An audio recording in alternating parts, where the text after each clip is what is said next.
오늘부터 수도권에서 사회적 거리두기 완전한 2단계 조치가 시행됐습니다. 권고 수준이었던 각종 모임 금지가 강제 조치로 바뀌었는데요. 코로나19의 재확산 우려는 고용 시장과 증시에도 여파를 미치고 있습니다. 코로나19의 경제적 여파, 어제에 이어서 짚어보겠습니다. 지금까지 경제읽기 브리핑이었습니다.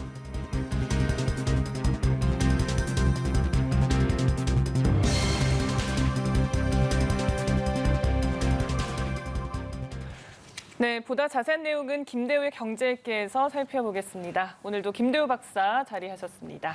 네, 어서 오세요. 네, 안녕하세요, 박사님. 네.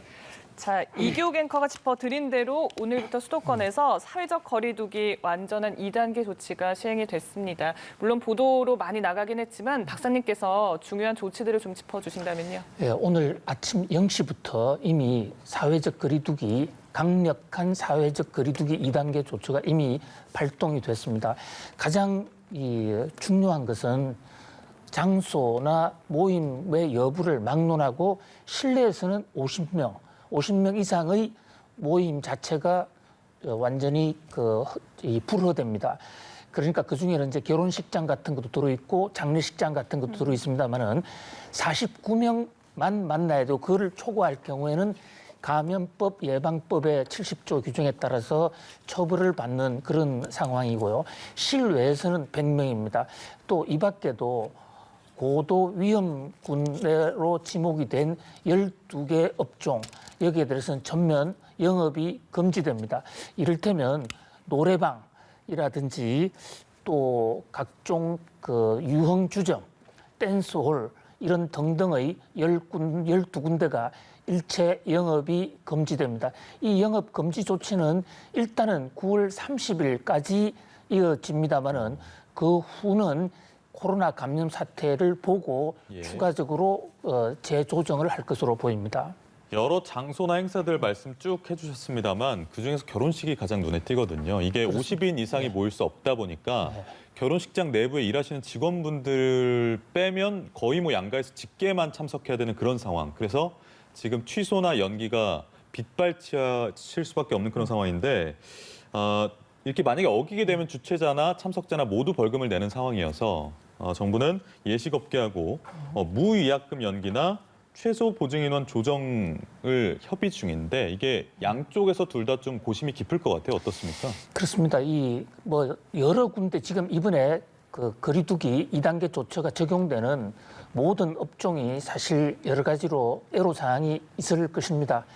이제 코로나 때문에 겪는 우리 사회에 같이 해결해야 될 가장 중요한 어떤 변화가 아닌가 싶은데요. 그중에서도 역시 타격이 제일 큰데라고 그러면 역시 웨딩업계, 결혼식장이 아닐까 그러니까요. 싶어요. 내일 모레 지금 결혼을 앞두고 있는 신랑 신부나 또는 그 혼주들 입장에서는 좀 가슴이 타죠.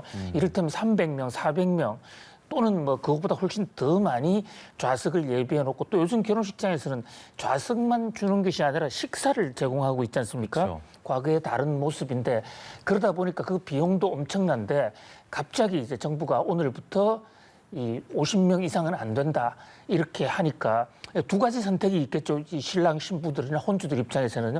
아예 결혼식을 좀 뒤로 미루거나 아니면 결혼식에 50명 이상 못 들어오게 하는 그런 조치를 하는데 그 경우에 둘 다 이제 위약금 문제가 나오는 겁니다. 현재 우리나라의 이 웨딩업계 규정에는 이 천재지변의 경우에만 위약금이 면책될 수 있다 이렇게 돼 있단 말이죠. 그런데 천재지변에 과연 코로나 감염이 해당되느냐 되지 않느냐 이 문제가 결정되지 않았기 때문에 지난 연초에도 많은 갈등이 있었는데 그동안 공정거래위원회가 준비를 해서 웨딩업계하고 이 규정을 준비를 해왔습니다.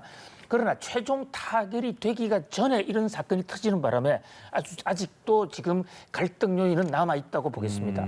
그러니까요. 아니 그래서 지금 이렇게 다음 주, 다다음 주에 닥친 분들은 고심이 정말 깊으실 것 같고 상상도 할 수 없을 정도로.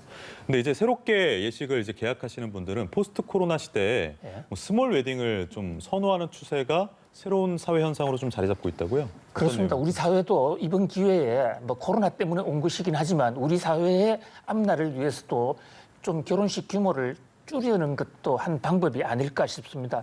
원래 우리 이 고려 시대부터 쭉 이어져 온 우리나라의 오랜 결혼 관습을 따르면 결혼식에는 외부 인사 초청하지 않는 것이 우리의 오랜 관행이었어요. 그러니까 양가 가장 가까운 가족끼리 그것도 결혼식도 다른 예식장을 선택하는 것이 아니라 신부 집에서 예. 혼인이라는 게 저녁에 한다는 얘기인데요. 저녁 먹고 한 7시나 8시쯤 조용하게 하는 것인데 이제 어느 사이에 산업화가 되면서 이것이 뭐 수백 명, 수천 명 만나는 이런 모임이 되는데 이번 기회에 좀 그 문화도 좀 조정해 볼 필요도 있지 않나 이런 생각이 듭니다. 그러니까 일단 네. 당면한 거는 빨리 좀 해결이 조속히 됐으면 좋겠습니다. 네, 사실 하반기쯤 되면 백신 개발 소식도 들리고 있고 좀 나아지지 않을까라는 막연한 기대감이 있었는데 이렇게 다시 확산하면서 우려가 나오고 있습니다. 고용시장 상황도 좋지 못하잖아요. 경제가 제대로 돌아가지 못하면 이미 취업한 취업자들에게도 영향을 미치고 있다라는 조사 결과가 나왔어요.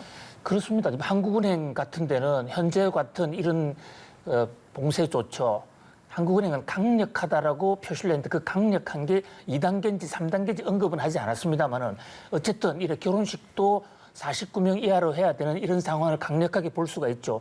이런 상황에서는 3명에 1명꼴로 네. 근로자가 지금 실업에 들어갈 가능성이 높다.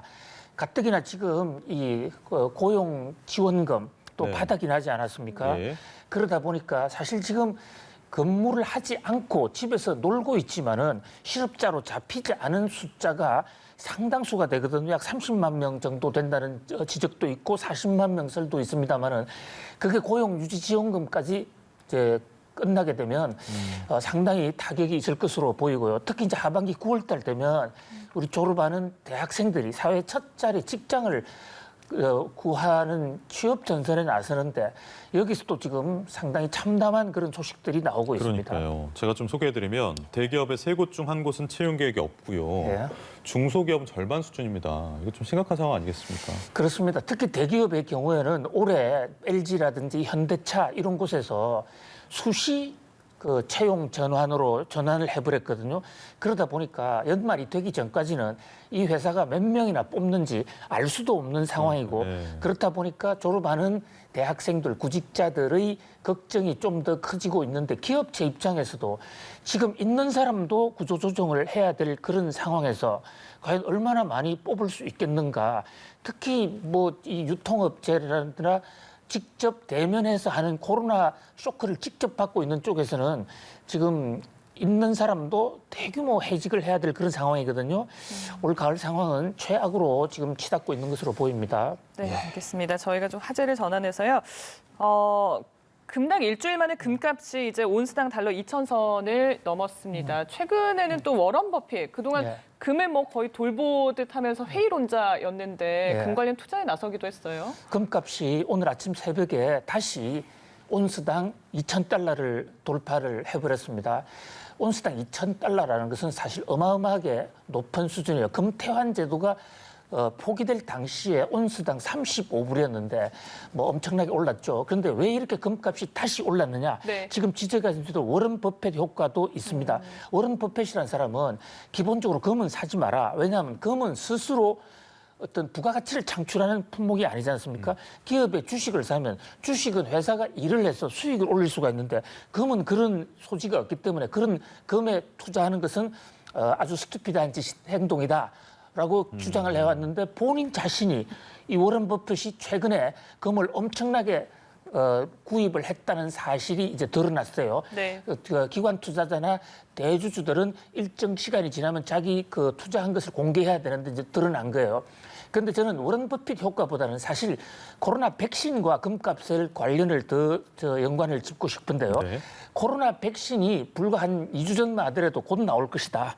또는 러시아 같은 곳에서는 그러니까요. 곧 대량 생산을 한다고 했는데 그것이 후속이 없고 상당히 과장됐다 이런 얘기가 나오니까 결국 당분간 코로나 백신이 안 나오면 이 코로나19 쇼크가 지리하게 계속되면 그 상황에는 금밖에 없지 않느냐. 특히 미국이 지금 대대적인 경기 부양책을 합니다. 그렇게 되면 미국 달러 가치가 떨어질 테고 네. 달러 가치 하락은 국제 금값의 상승으로 가기 때문에 이런 이 코로나19와 연관돼 있는 모든 이 경제적 지표들은 코로나19로 인한 쇼크가 생각보다 좀 더 길어지고 있다. 이렇게 시사하고 있다고 볼 수 있겠습니다. 그러니까 백신 얘기가 반짝 나오면서 금값도 좀 같이 그렇습니다. 떨어졌다가 예. 백신이 좀 걸릴 것 같으니까 다시 오르는 그런 추세를 그렇습니다. 보이겠다는 예. 말씀이셨고 코로나19 재확산으로 우리 증시가 어제 급락을 했었고 또 조정에 들어갈 걸로 당분간 그렇게 예상을 했었는데 오늘 다시 반등 추세예요. 어떻게 보고 계십니까? 예, 주가는 뭐 하루에도 몇 번씩 올랐다 내렸다를 하기 때문에 일희일비할 수는 없습니다만은 지금 지적해 주신 그대로 어제 우리 증시가 상당히 큰 폭으로 떨어졌습니다. 코스닥은 4% 이상, 코스피는 2% 이상. 이 코로나 팬데믹 상황으로 들어가서 우리 코스피가 상당히 선방을 했고 그 선방의 한 중앙에 우리 동학개미들의 기여가 많이 있었는데 네. 어저께는 이 동학개미들이 대탈출을 했어요. 무려 5천억 이상 팔았고 그 결과로 주가가 많이 떨어졌습니다. 오늘 주가가 조금 오른다고는 하지만 어제 떨어졌던 것을 감안한다면 여전히 미미하고요. 동학개미들도 어저께 철수했던 그 금액에 비해서 약 지금 30%밖에 돌아오질 않고 있어요. 그래요? 어쨌든 이 코로나가 다시 확산되는 것에 대한 시장의 공포, 경제계의 두려움, 이것을 상당히 주목해봐야 될 대목으로 보입니다. 근데 이제 오늘 반등한 요소를 좀 살펴보면 일단은 기관이나 외인보다는 개인이었거든요. 어제 이렇게 많이 나갔는데 오늘 다시 들어온 그 원인은 어디서 풀이할 수 있느냐? 그 저점에서 사서 다시 이익 실현하겠다는 건지 어떻습니까? 예, 지금 두 가지 측면이 있어요. 지금 개미들은 숫자가 워낙 많기 때문에 기관 투자가처럼 어느 개미가 어떻게 투자했다는 것을 개별적으로 알기가 참 어려워요. 그래서 전체 덩치로밖에 알 수가 없는데 어제 나갔던 개미들은 그동안 주가가 많이 올랐지 않습니까? 우리 지금 연 고점을 돌파했고 2,400까지 넘어섰단 말이죠. 그래서 상당히 조심조심하고 있었어요. 주가가 너무 오르면 언젠가는 조정이 올 수도 있다.